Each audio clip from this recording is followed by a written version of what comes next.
Montana Territory, August 1877. The sky had just turned that strange, bruised purple that came before a storm, and Victor Hale rode straight into it like he did not care if the lightning took him. His horse's hooves kicked up dry dust, the kind that stuck to your throat and made every breath feel like regret. He passed burned-out trees and a broken fence line, all of it forgotten land now. Just like him, he had not spoken more than a few words to a soul in near 2 years. Not since Clara. Victor still wore her wedding band on a leather string around his neck. The day she died, he had been out hunting elk. She had gone to fetch water alone. He had told her not to. She had laughed and kissed his cheek and said, "You are always worrying." He found her near the creek, face down in the mud, a broken branch twisted under her arm. Wolf tracks around her, but it was the fall that killed her. He had not hunted since. Victor's boots hit the porch of the old line shack hard. He had not planned to stop anywhere, but the storm was coming fast. The place looked like someone lived in it again. Smoke curled from the chimney, and there was a stack of firewood neatly chopped by the door. He had not seen that last time he passed through. He knocked once. The woman who opened the door had a rifle in one hand and a child behind her, peeking out with wide eyes. She had hair the color of dark honey and a face that looked like it had seen too much too young. She stared at him with guarded eyes, and something about the curve of her jaw made his chest ache. "I do not want trouble," she said. "I am riding through," Victor said. "Just need to wait out the storm." She hesitated, then nodded once and stepped aside. "Do not touch anything." The child behind her, a boy no older than 6, clutched a small wooden horse to his chest and stared at Victor like he was a ghost. Victor stepped inside. The place was warm, smelled like something baking cornbread maybe. There were drawings pinned to one wall and a quilt in progress draped over a chair. "You live here alone?" Victor asked. The woman shut the door behind him, setting the rifle back by the frame. "My name is Tessa Pratt. That is my son, Warren, and yes, I live here alone." Victor nodded. "Victor Hale," she glanced at him. "You are not planning to stay long, Victor Hale." "No, ma'am," the boy tugged on her skirt. "Mama, he has a gun." Tessa knelt beside Warren. "He is not going to hurt us." Victor cleared his throat. "The storm will pass by nightfall. I will be gone before morning."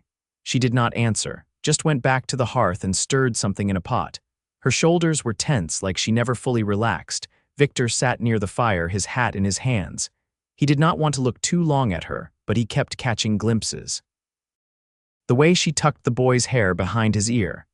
The way she stirred without looking, like she had done it 1,000 times while thinking of something else. When she handed him a bowl of stew, he took it with a quiet "thank you." "You are not from around here," she said.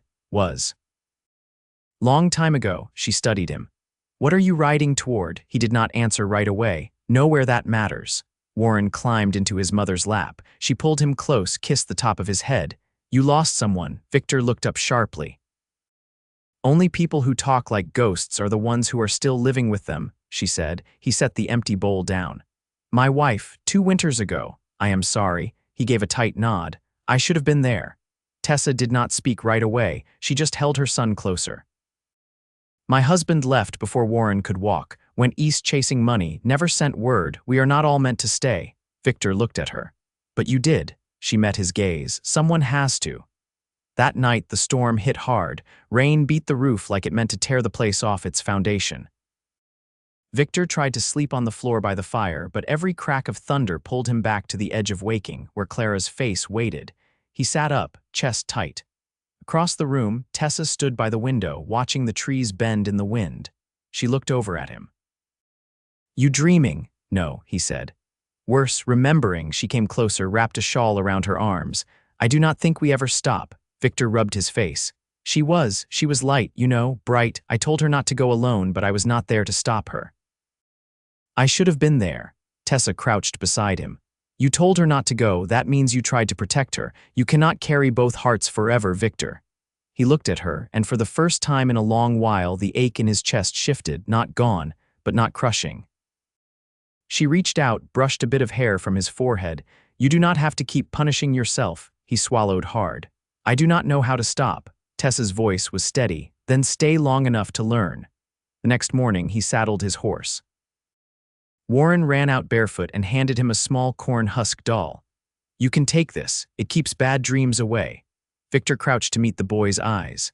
"Thank you, Warren, you take care of your mama, all right." The boy nodded solemnly. Tessa stood on the porch, arms crossed, eyes unreadable. "You do not have to go." Victor met her gaze. "I do not want to bring my ghosts into your house." She stepped down. "Maybe mine could use the company." He almost smiled, but he mounted the horse. "I will be back." Tessa's voice was soft. "I will be here." And for the first time in 2 years, Victor believed he still had a place to ride toward. The mountains had begun to blush with the first hints of autumn when Victor returned. His horse moved slower now, ribs showing more than they ought to, and Victor's own coat hung looser across his shoulders. The high country had given him nothing but wind and silence, and he had taken it like penance. Tessa was kneeling in the dirt beside the garden when he rode in, sleeves rolled to the elbow, arms speckled with soil. She didn't rise, but her eyes tracked him like she had been waiting without letting herself hope. Warren stood farther off, fitting stones into a square shape near the edge of the clearing. Victor dismounted without speaking. The saddle creaked in the hush. "You came back," she said, brushing her hands on her skirt. "I said I would. You were gone near 6 weeks." His voice came quieter than he meant. "I wasn't sure I'd be ready." Tessa stood. "And now, I ain't sure of much," he said, "but I got tired of listening to nothing but wind." The ground between them held still. Then Warren ran up and grabbed Victor's hand without asking. "Come see my fort." Victor let the boy lead him, his calloused hand small and hot in his own. Tessa watched them go, her mouth softening. The fort was no more than a ring of rocks with a fallen branch stuck in the center like a flagpole. Warren circled it with pride. "I've been building it every day. Mama said it's good to have a place that's all yours." Victor knelt beside it. "Looks like it'd hold up against a whole army." Warren beamed. "You can help me build the tower." Tessa called them back before the sun dropped too low. She had taken to drying herbs along the porch beams, and the smell of them drifted warm and sharp through the clearing. Victor helped bring in the wash without being asked. Tessa didn't comment, but she let him carry the heavy basin. Inside, the boy curled up near the hearth with a small book clutched in his hands. Tessa stirred a pot over the stove, her braid damp from washing. "You look thinner," she said. "Didn't eat much out there." "You planning to stay?" He leaned against the doorframe. "I was hoping to earn my keep a bit first." Tessa nodded toward the rear pasture. "Barn roof's been leaking. I can't reach the top beams. I'll fix it tomorrow." She didn't thank him, just stirred the pot 3 more times, then ladled it into bowls. That night, after Warren fell asleep with his head on Victor's thigh, they sat on the porch, looking out at a sky that had turned clear and sharp with stars. "What made you turn back?" she asked. "There was a ridge up near the Bitterroots," he said. "I sat there a whole day watching nothing. I kept thinking if I died right there, no one would know, wouldn't matter, but then I thought maybe it would." Tessa's voice was low. "That's not nothing. I didn't come back just for company. I didn't think you did." He looked over at her. "You said before that your husband left. Has he tried to come back?" "No, he wouldn't know where to look. I stopped using his name 2 winters ago." Victor nodded slowly. "You ever think about marrying again?" Her eyes stayed on the dark line of trees. "Thought about it, but not the way folks talk about it." "Not out of need." "Then why?" She turned to him. "For peace, for someone to come home to when the light's gone, someone who won't leave when the ground gets hard." Victor's throat tightened. "That's what I want too." She didn't touch him, didn't move, but her voice softened. "Then stay. And don't say anything you don't mean." "I mean all of it," he said. She stood, brushing her palms on her skirt. "Then we'll see what you build here." Victor watched her go inside, the screen door closing behind her with a quiet click. He stayed there a while longer, listening to the night sounds settle around him. Far off, an owl called once. The stars never moved, but somehow the world had shifted. He didn't go back to the bunkhouse that night. Instead, he stayed curled on the rug near the hearth, Warren's slow breathing beside him, the warmth of the house settling into his bones. And in the morning, he rose early, fetched the ladder from the shed, and began patching the barn roof before the sun climbed too high. Victor lifted the last plank into place as the sun dipped behind the ridge, his shirt soaked through, hands scraped raw. The barn roof held now, firm beneath his weight, no light slipping through the joins. Below, Warren chased a chicken in wild circles, laughing so hard he tripped over his own feet and rolled in the grass. Tessa stood by the well, lowering a bucket with slow, even pulls, her gaze drifting up toward the roof more than once. Victor climbed down careful, joints stiff, boots grinding against the ladder rungs. He set both feet to earth and looked around not at the barn but the garden, the smoke curling from the chimney, the little figure in the grass. The place didn't feel like somewhere he'd stopped to rest anymore. Tessa met him halfway to the porch. "Looks solid," she said, eyes squinting toward the rafters. "It'll keep through winter," Victor replied, stretching his shoulder. She held out a damp cloth. "You've torn your hand." He took it, pressing it to the worst of the scrapes. "You always this quick to hand out clean bandages?" "No," she said. "Only when I want someone to stay useful." Victor laughed under his breath, a low sound that caught him off guard. Tessa didn't smile, but her eyes softened. Later, they shelled beans at the kitchen table, oil lamps casting a golden hush over the room. Warren had fallen asleep with a wooden spoon in his hand, curled under the quilt Victor had seen in progress weeks before. The boy's foot twitched now and again, like he was running even in dreams. Victor watched Tessa's hands work, the rhythm of it calm, practiced. "You ever think about leaving?" he asked. She didn't pause. "Not anymore." "Why not?" "I spent too many years thinking I needed to start over somewhere else. Then I realized it wasn't the place that needed changing." Victor set down his beans. "What did?" "Me," she said simply. "I stopped waiting for someone to fix the hard parts." He leaned back. "You're not what I pictured." Tessa glanced up. "What you picture? Someone who'd look at me and see damage." "I do," she said, "but that's not all I see." He held her gaze, the silence thick between them. "I'm not asking for anything," Victor said. "Not yet, I know," she replied. "But when you are, I'll listen." Outside, the wind stirred the last of the summer leaves. Tessa stood and blew out one lamp, then the other. Victor rose too, but didn't step toward the door. "I'll sleep in the barn tonight," he said. "You don't have to, I want to." She nodded once.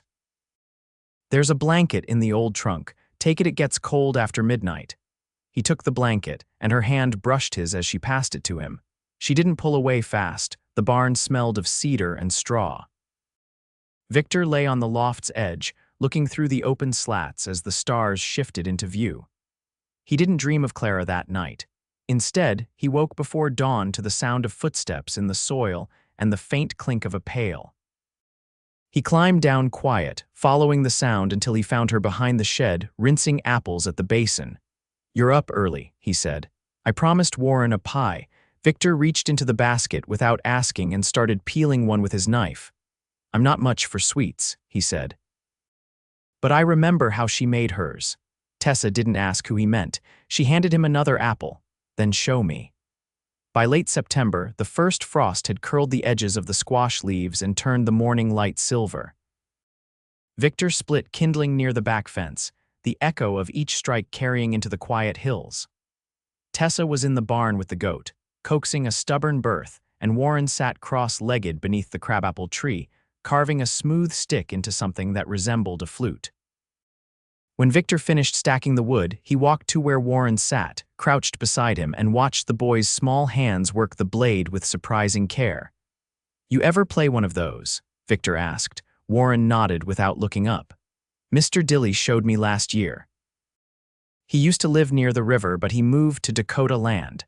Victor sat on the ground, his knees popping. "You miss him?" "A little, but Mama says people go where they're called." Victor picked up a stray shaving and rolled it between his fingers. "You think your mama was called here?" Warren stopped carving and glanced toward the barn. "She said this land was the first place that stayed quiet when she stood still." Victor turned that over a long moment. "That's a good reason." The barn door creaked open and Tessa stepped out, her apron streaked dark. She walked slow, brushing her forehead with the back of her wrist. Victor stood and crossed the yard. "Did it go bad?" She shook her head, breathing hard. "No, she's just stubborn." But the kid's breathing and standing. Could use a hand getting her to take milk. He followed her back in, the smell of hay and blood sharp in the air. The goat bleated, hooves unsteady. Victor steadied her while Tessa guided the kid toward the teat. When the little thing latched, Tessa sat down hard on an overturned bucket and rubbed her palms over her thighs. "Never seen one take that long," she muttered. Victor leaned on the stall rail. "You all right?" She looked up at him, the corners of her eyes rimmed red. "I'm tired, Victor." He crouched beside her, resting his arms on his knees.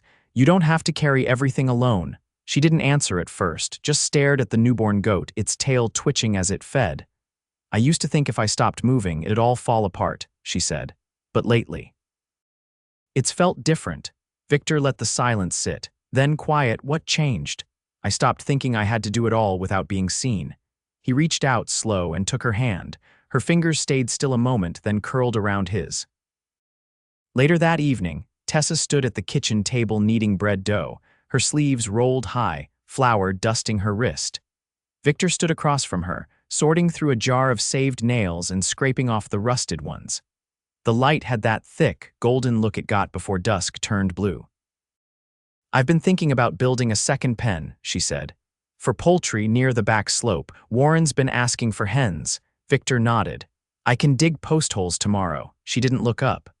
"Would you want your name on the deed?" He froze, fingers still in the jar. "You mean the claim, I mean the land." She pressed the heel of her hand into the dough. "I've got the papers, just never sent for the final filing. Figured it'd be easier not having anyone else tied to it." Victor's voice came low. "You sure?" "I wouldn't ask if I wasn't." He stepped around the table, slow. "Tessa," he said, "I don't want to just put my name on something. I want to build it with you." She looked up then, eyes wet but steady. "Then start with supper. Wash your hands and stir the stew before it burns." He grinned and moved to the stove. That night, after Warren was asleep and the fire burned low, Victor stepped out onto the porch and found her already there, wrapped in a shawl, her feet bare against the wood. He stood beside her without touching her. "I don't think I ever knew what stillness felt like before," he said. She tilted her head toward him. "And now," he took her hand, brought it to his chest, over the place where the wedding band no longer hung. "Now I think I know what home feels like." Tessa didn't pull away, and when she leaned into him, resting her head beneath his chin, the quiet between them was whole, complete, the past still there but no longer in charge. They stood that way until the stars slid west, and the night folded warm around them, as if it, too, had been waiting for them to arrive. The first snow came early, a thin veil that melted by noon but left the air sharp and clean. Victor stood at the edge of the field, holding the last post upright while Tessa tamped in the dirt. The poultry pen stretched along the slope now, fence wire tight, a gate fashioned from salvaged pine. A weathered sign hung on the top rail, hand-painted by Warren. "For hens only." Tessa stepped back, brushing her palms on her skirt. "That's the last of it." Victor lowered his gloves, watching her face in profile. "You ever think about putting up a smokehouse?" She gave a small, considering nod. "Wouldn't be a bad idea. You know how?" "Well enough. My father built one back in Missouri. Used stone for the base, cedar for the roof, kept meat good through April." "You still think of that place?" "Not often," he said. "But there's parts of it I carry." "Same way you carry what you had before." Tessa leaned against the post. "I've been thinking about sending for the final filing papers." Victor met her eyes. "You sure you want my name on them?" "I want our name on them," she said. "If you'll take it." "I will," he said. "And I'll carry it right." That night, after Warren was asleep beneath the quilt that now bore his initials stitched in green thread, Victor cleared a space on the table and unrolled a piece of canvas. Inside lay a small box, the top worn smooth from years of travel. He glanced at Tessa, who stood by the hearth drying her hands. "I've been carrying this since she passed," he said. "Thought it was for memory, but I think it's meant to be passed on." Tessa walked to the table without a word. He opened the box. Inside lay a carved ring, plain, silver, old. "She wore it," he said, "but it's not hers anymore." Tessa reached out, fingers barely grazing the band. "You sure?" He looked at her steady. "I want to stand beside you, not just in work or winter, but in everything. I want to raise Warren as mine. I want to sleep in the same bed and wake beside you when the cold creaks the boards and the world's still dark." She rested her hand over his. "Then put it on me." He slid the ring onto her finger. It fit, snug and certain. The next morning, they walked into town together. Tessa carried the deed papers in a satchel, and Victor held Warren's hand as they passed the livery and the mercantile. Folks stopped to nod, some curious, some surprised, but no one unkind. At the courthouse, the clerk barely looked up. Filing for final claim, Tessa laid the papers down. And to add a name, Victor stepped beside her. Victor Hale. The clerk dipped his pen, scrawled the addition, and stamped the page. Congratulations. Outside, the sky had turned the color of polished tin. Tessa tucked the deed into her satchel, and Victor knelt beside Warren. "What do you think?" he asked. Warren looked between them. "Can I tell people you're my papa now?" Victor's voice caught. "I'd be proud if you did." Warren threw his arms around Victor's neck. They walked home slow, the wagon creaking under sacks of flour, salt, and a bolt of blue calico Tessa had chosen without saying why. She didn't have to. Victor already knew that winter held hard, but the house stayed warm. Victor added a second chimney. Tessa's hands grew red from soap and snow, but he rubbed salve into her palms each night without asking. Warren lost his first tooth and wrote his name in crooked letters on the barn wall. In early spring, Victor built the smokehouse, stone by stone. Tessa planted more rows than she had the year before. They exchanged vows beneath the apple tree, with Warren holding a sprig of sage and reciting a blessing he'd learned from an elder who passed through weeks before. No preacher. No guests, just the three of them, the breeze and the land. One evening, as the sun bled orange across the ridge, Victor sat on the porch sharpening a drawknife. Tessa stepped out, her apron tied tighter than usual, her belly beginning to show beneath the folds. He looked up, startled. "You didn't say." She knelt beside him. "Didn't seem like I had to."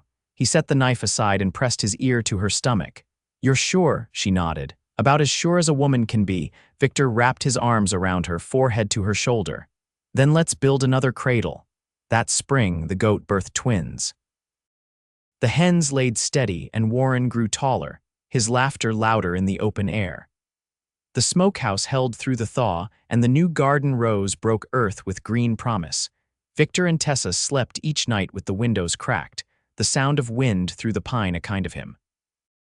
And in that quiet, steady life, they found what they had never dared name, not just peace, but belonging. A love built not on rescue or need, but on the deep, rooted knowing that they had chosen each other and would keep choosing. Every day the light rose over the ridge.